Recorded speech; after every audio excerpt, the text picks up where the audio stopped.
Ada suatu penelitian yang menunjukkan bahwa minum teh setelah makan itu bahaya karena bisa menghambat penyerapan zat-zat gizi yang ada di dalam makanan. Bahkan belakangan ini ada juga yang membahas bahwa minum teh setelah makan itu bisa menyebabkan anemia. Kali ini saya akan bahas apa betul minum teh setelah makan itu bahaya. Kita simak setelah yang satu ini.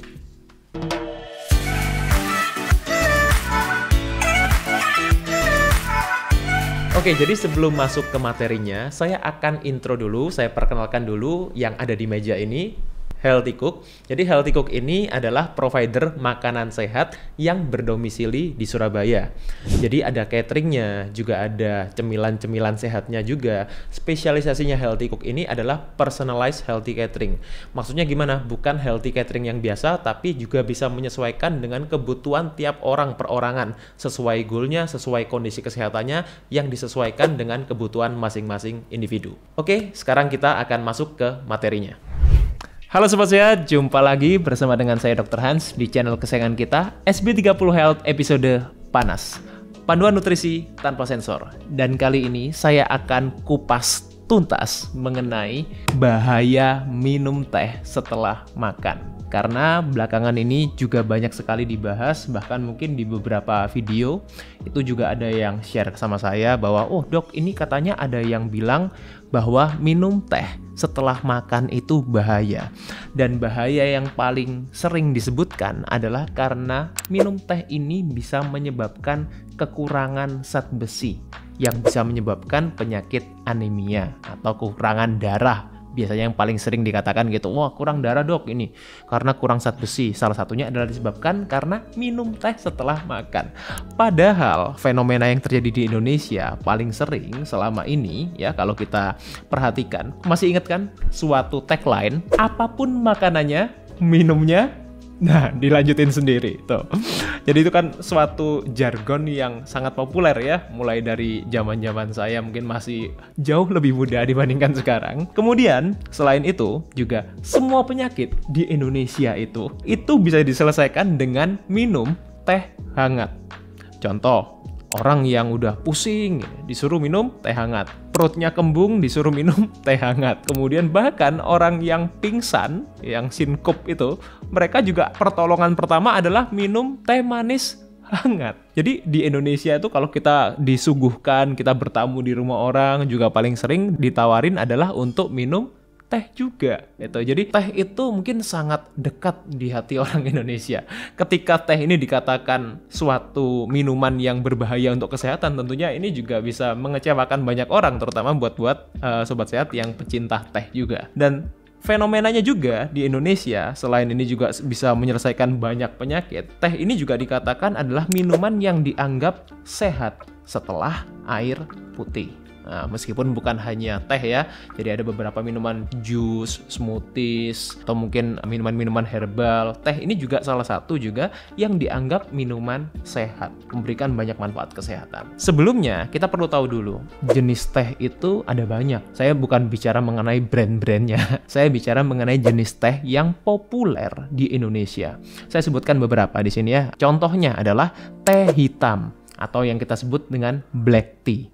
Kemudian teh hijau, ini juga yang brandingnya wah ini sehat. Kemudian juga teh oolong tea. Kemudian juga teh melati, atau yang mungkin dikenal beberapa orang dengan istilah jasmine tea. Kemudian juga teh chamomile dan herbal tea yang lain, misalnya Earl Grey, English breakfast, kemudian apa lagi misalnya krisan, peppermint, dan lain-lainnya. Jadi jenis teh itu banyak sekali, saking mungkin banyaknya orang yang pecinta teh ini. Kalau kita berbicara mengenai teh, sebetulnya yang perlu kita tahu dulu selain dari jenis-jenisnya tadi, secara umum apa sih kandungan di dalam teh itu. Jadi saya tidak merujuk pada salah satu jenis teh, tapi dari teh-teh yang secara umum itu apa sih kandungan yang terdapat di dalam teh. Yang pertama, yang mungkin juga beberapa orang sudah tahu, beberapa orang belum tahu, teh itu pun juga mengandung kafein, di mana yang selama ini kita kenal, oh yang mengandung kafein itu kopi. Sebetulnya teh pun juga mengandung kafein,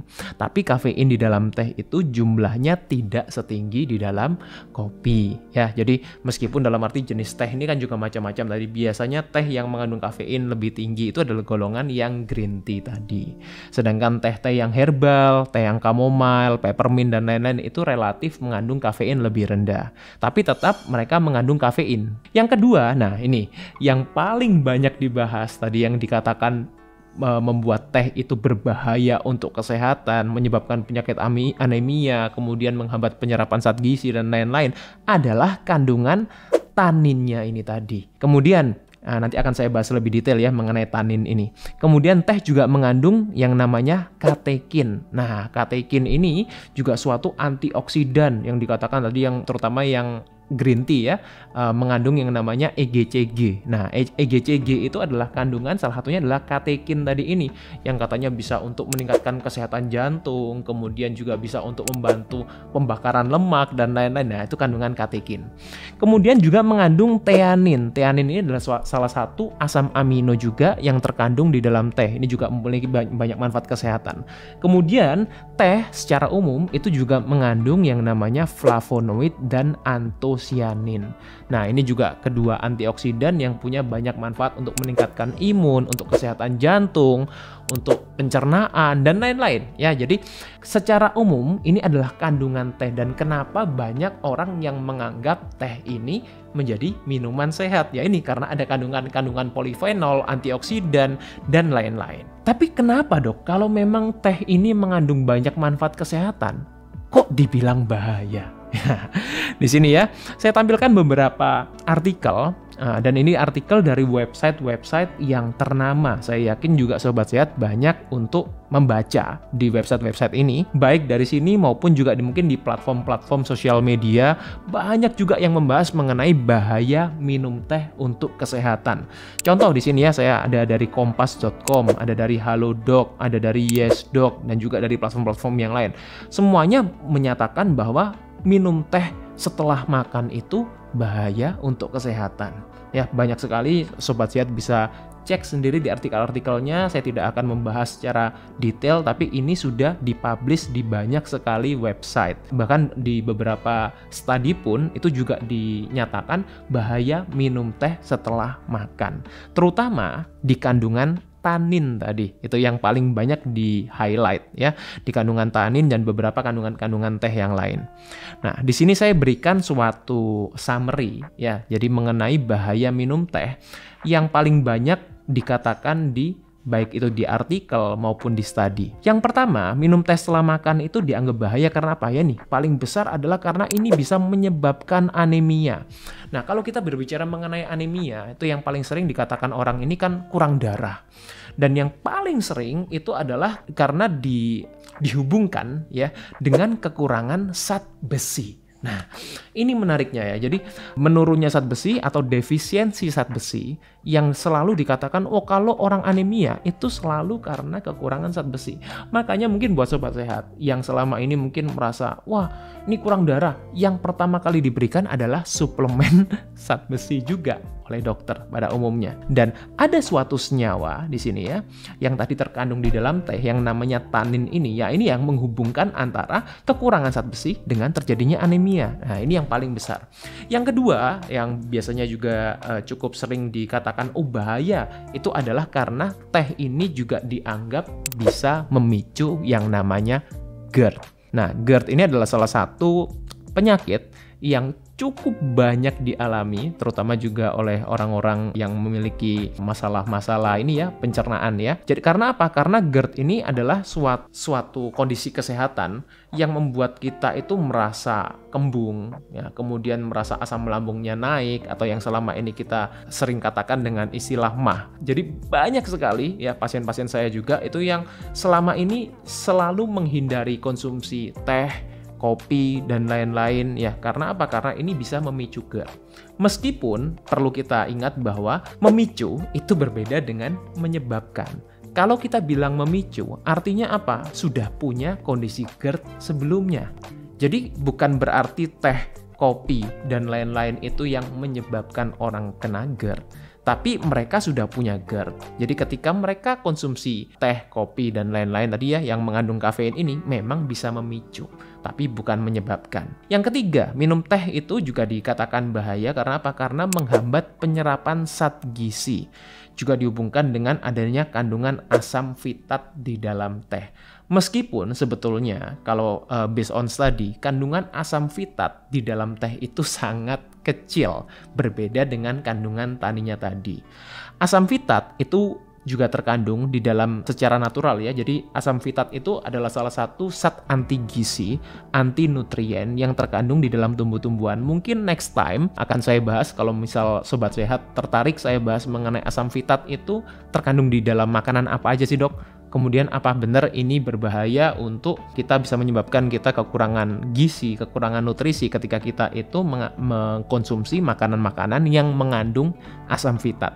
Mungkin next time akan saya bahas lebih detail mengenai asam fitat. Kalau banyak Sobat Sehat yang tertarik, saya bahas mengenai asam fitat atau phytic acid ini. Tapi saya akan lebih fokus dulu mengenai tanin yang selama ini banyak dikatakan berbahaya dan menyebabkan anemia. Kita bahas lebih fokus mengenai tanin ya. Ketika kita berbicara mengenai tanin, kita perlu tahu tanin itu apa sih? Ya. Nah, tanin itu adalah senyawa polifenol alami dalam tumbuhan, dan tujuan utamanya sebetulnya adalah melindungi tumbuhan itu dari hama. Nah ya, jadi ini adalah suatu zat yang terkandung di dalam tumbuhan yang memang mekanismenya dimiliki untuk melindungi diri mereka sendiri. Nah, tapi juga punya efek ketika kita konsumsi. Di salah satunya adalah menghambat penyerapan yang tadi itu. Tanin itu sebetulnya bukan hanya terkandung di dalam teh, tapi juga terkandung di dalam sumber-sumber yang lain. Contohnya seperti kopi, itu juga mengandung tanin. Kemudian red wine, ya. Kemudian beberapa jenis kacang-kacangan yang kita sebut nuts, karena di Indonesia semuanya dikacangin. Jadi saya perlu untuk highlight kacang yang saya maksud adalah golongan nuts. Kemudian juga beberapa jenis buah-buahan itu juga mengandung tanin. Artinya kalau kita membahas mengenai tanin, sebetulnya bukan hanya teh, tapi juga yang lain-lain. Meskipun jumlahnya ini ya ada yang lebih tinggi, ada yang lebih rendah, dan memang kebetulan beberapa jenis teh itu memiliki kandungan tanin yang relatif lebih tinggi. Terutama adalah black tea. Black tea atau teh hitam itu memang secara umum dibandingkan teh-teh yang lain, dia punya kandungan tanin yang lebih tinggi. Dan juga biasanya turunannya ya, black tea, kemudian seperti Earl Grey, kemudian oolong, itu juga termasuk teh-teh yang memiliki kandungan tanin yang lebih tinggi dibandingkan teh-teh jenis yang lain. Nah, efeknya apa sih, Dok, tanin itu? Well, efeknya memang salah satunya dari tanin itu adalah menghambat penyerapan zat besi ketika kita konsumsi, ketika dikonsumsi oleh tubuh kita. Tapi, zat besi ini bukan hanya satu macam juga. Jadi kalau kita berbicara mengenai zat besi, itu ada yang namanya non-heme iron, ada yang namanya heme iron. Nanti bedanya akan saya jelaskan ya. Tapi kalau kita berbicara mengenai penghambatan zat besi, penyerapan zat besi yang diakibatkan oleh tanin, itu sebetulnya yang paling besar adalah dia menghambat penyerapan zat besi yang non-heme. Nah, saya akan jelaskan setelah ini ya. Kemudian selain zat besi, apalagi, Dok, yang akan dihambat oleh tanin? Yang kedua adalah zinc. Nah, di mana zinc ini juga sangat dibutuhkan oleh tubuh kita untuk imunitas ya, untuk metabolisme tubuh kita dan lain-lain. Kemudian juga menghambat asam amino, beberapa asam amino jenis tertentu. Kemudian kalsium, meskipun jumlahnya juga tidak terlalu banyak yang dihambat. Kemudian juga ini yang penting adalah vitamin B1 atau yang kita sebut dengan istilah tiamin. Nah, di mana vitamin B1 ini juga sangat besar perannya untuk metabolisme kita. Metabolisme karbohidrat, metabolisme lemak, metabolisme protein, dan lain-lain. Seperti yang tadi saya katakan, saya ingin membahas dulu mengenai zat besi ini karena ini yang paling banyak di-highlight terkait dengan anemia. Pertama, kalau kita tadi saya katakan bahwa yang namanya zat besi itu bukan hanya satu. Ada yang namanya heme iron, ada yang namanya non-heme iron. Dan tanin itu hanya menghambat yang besar ya, dia menghambat paling banyak itu yang non-heme. Di mana non-heme itu sebetulnya penyerapannya di dalam tubuh kita itu juga sangat-sangat rendah. Artinya gini, tubuh kita membutuhkan zat besi, betul. Tapi ketika kita mendapatkan dari sumber yang non-heme, jenis yang non-heme, Jenisnya dari mana dok non-heme itu? Non-heme itu paling mudah ya adalah dari plant-based food. Artinya dari zat besi yang kita dapatkan dari tanaman. Contoh misalnya dari kacang-kacangan, dari buncis, asparagus, dari bayam ya. Jadi yang dari tumbuh-tumbuhan semuanya itu adalah non-heme. Sedangkan heme iron itu kita dapatkan sumbernya dari hewani, dan itulah yang sebetulnya bisa diserap oleh tubuh kita lebih banyak. Jadi gampangnya seperti ini, mudahnya seperti ini ya. Ketika kita berbicara mengenai tanin ini dia menghambat yang non-heme iron, sebetulnya ini tidak terlalu berdampak signifikan. Karena apa? Karena sebetulnya yang dibutuhkan oleh tubuh kita juga yang heme iron, bukan yang non-heme ini tadi. Jadi ya kalau yang terhambat itu non-heme, sebetulnya dampaknya untuk penyerapan zat besi dalam tubuh kita tidak terlalu signifikan. Yang dibutuhkan tubuh kita ya dari zat besi dari hewani itu, dan penyerapannya itu yang justru lebih optimal di dalam tubuh kita. Sedangkan kalau kita mau berbicara mengenai anemia itu sendiri yang dihubungkan dengan penurunan zat besi atau kekurangan zat besi, sebetulnya anemia itu pun juga tidak selalu disebabkan karena kekurangan zat besi. Ya, banyak sekali penyebab-penyebab anemia yang bisa menyebabkan orang itu mengalami kekurangan darah, kekurangan hemoglobin selain dari zat besi. Yang pertama adalah karena defisiensi vitamin B12. Jadi vitamin B12 ini bisa dapatkan dari mana aja? Dari daging sapi, kemudian dari sardin, dari seafood, kemudian juga dari hati sapi. Itu adalah sumber dari vitamin B12. Kemudian vitamin B9. Kalau kita defisiensi vitamin B9 atau yang kita kenal dengan istilah folat, itu pun juga bisa menyebabkan orang mengalami anemia. Sumbernya folat itu dari mana aja? Dari sayuran hijau, dari biji-bijian, dari telur. Ini adalah sumber folat. Kemudian apalagi dok yang bisa menyebabkan anemia? Peradangan kronis, contohnya diabetes, gagal ginjal, OA atau osteoartritis. Itu pun kalau dalam arti peradangan itu. Kenapa? Karena peradangan ini juga bisa menyebabkan kita itu kekurangan hemoglobin, dan ini juga bisa menyebabkan anemia juga. Kemudian beberapa penyakit autoimun seperti rheumatoid arthritis, systemic lupus, kemudian juga irritable bowel disease, IBD, ini pun juga bisa menyebabkan orang mengalami anemia. Kemudian jika kita mengalami tukak lambung atau ada ulcer ya, ada luka di lambung secara kronis juga, itu juga bisa menyebabkan orang terkena anemia. Jadi jangan berpikir bahwa kalau orang itu mengalami anemia, oh ini pasti karena kekurangan zat besi ya. Jadi kekurangan zat besi yang tadi yang dikaitkan dengan tanin itu pun juga tidak sepenuhnya benar, karena yang dihambat sebetulnya hanya yang non-heme saja. Kalaupun sobat sehat mengalami anemia, itu pun juga tidak selalu karena kekurangan zat besi. Jadi sekarang gimana kesimpulannya? Apakah betul minum teh itu bahaya untuk kesehatan? Jawabannya adalah saya berikan 5 kesimpulannya di sini. Yang pertama adalah tergantung dari level zat besi di dalam darah kita. Makanya kenapa waktu kita cek lab, kita kan juga bisa tuh cek yang namanya zat besi dalam darah. Kalau memang sobat sehat sudah mengalami defisiensi zat besi, tentunya ketika kalian minum teh, meskipun dalam arti dampaknya secara tadi tidak terlalu signifikan karena yang terhambat hanya yang non-heme, itu pun bisa mengakibatkan kita kekurangan. Ya, karena apa? Karena dari awal statusnya, level zat besinya itu sudah dalam posisi yang rendah. Tapi kalau untuk orang itu yang normal atau mungkin bahkan yang berlebihan, itu justru ya bisa memberikan kita manfaat ya. Kalau kita dalam arti bisa menghambat supaya zat besinya tidak terlalu banyak dalam darah kita. Untuk orang normal secara umum aman. Tapi kalau memang kita punya defisiensi zat besi ketika kita cek lab, nah ini yang kita memang perlu lebih waspadai. Yang kedua adalah jenis teh yang diminum. Tadi saya sudah sebutkan ada beberapa teh yang memang memiliki kandungan zat tanin yang lebih tinggi. Contohnya seperti teh hitam tadi, black tea, kemudian oolong tea, kemudian Earl Grey, itu memang punya kandungan tanin yang relatif lebih tinggi dibandingkan teh-teh yang lain, terutama teh hijau. Ya, teh hijau itu kandungan taninnya relatif jauh lebih rendah. Kemudian apalagi yang membuat teh itu bahaya? Adalah kandungan gulanya sebetulnya di dalam teh. Jadi kalau kita selama ini hanya fokus pada tanin atau mungkin yang bisa menghambat penyerapan zat gizi, sebetulnya ada satu hal lagi yang lebih penting, yaitu tadi mengenai kandungan gula, terutama kalau kita konsumsi teh-teh yang kemasan.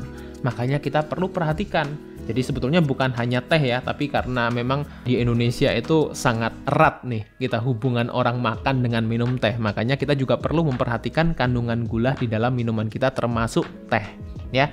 Kemudian apalagi yang penting adalah pola makan secara keseluruhan.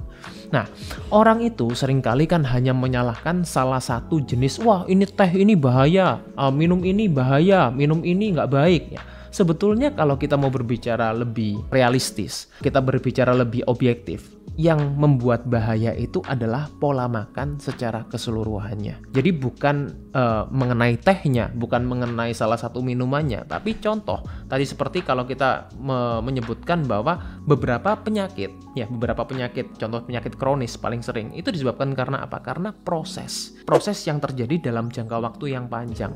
Nah, ini menyangkut apa? Menyangkut pola hidup, menyangkut pola makan kita. Artinya, ketika kita itu punya pola makan yang kurang sehat, kalau kita mau minum apapun, ya ini pun juga tidak akan membuat kita menjadi lebih baik atau lebih buruk. Ya, jadi pola makan ini yang lebih penting kita perhatikan terkait kita bahaya untuk kesehatan. Jangan hanya merujuk pada salah satu minuman. Dan yang terakhir, paling penting juga adalah suplementasi. Kalau dari pola makan kita memang ada yang kurang, atau mungkin kalian termasuk orang yang demen banget minum teh. Nah, salah satu suplementasi yang saya sarankan untuk dipenuhi adalah vitamin B1 dan zinc. Ya, karena sebetulnya bukan dari zat besinya tadi ya, tapi justru tanin itu yang tadi terkandung di dalam teh itu bisa membantu kita untuk mengimbangi dengan vitamin B1 dan zinc. Karena itu bisa menurun ketika kita konsumsi teh dalam jumlah yang cukup banyak. Ya, jadi semoga ini bisa dipahami oleh sobat sehat. Jadi kalau dikatakan apakah minum teh itu bahaya dok buat kesehatan? No, tidak bahaya ya selama kita punya pola makan yang sehat, selama kita memperhatikan kandungan gula dalam teh, dan juga kita bisa mengimbangi dengan nutrisi-nutrisi lain terutama dari mikronutrisi, vitamin B1 dan zinc. Semoga ini bisa bermanfaat. Stay fit and stay healthy. Jadi sekarang gimana? Kesimpulannya, apakah betul minum teh itu bahaya untuk kesehatan? Jawabannya adalah saya berikan 5 kesimpulannya di sini. Yang pertama adalah tergantung dari level zat besi di dalam darah kita. Yang kedua adalah jenis teh yang diminum. Tadi saya sudah sebutkan ada beberapa teh yang memang memiliki kandungan zat tanin yang lebih tinggi. Kemudian apalagi yang membuat teh itu bahaya? Adalah kandungan gulanya sebetulnya di dalam teh. Kemudian apalagi yang penting adalah pola makan secara keseluruhan. Dan yang terakhir paling penting juga adalah suplementasi. Kalau dari pola makan kita memang ada yang kurang, atau mungkin kalian termasuk orang yang demen banget minum teh. Nah, salah satu suplementasi yang saya sarankan untuk dipenuhi adalah vitamin B1 dan zinc. Ya,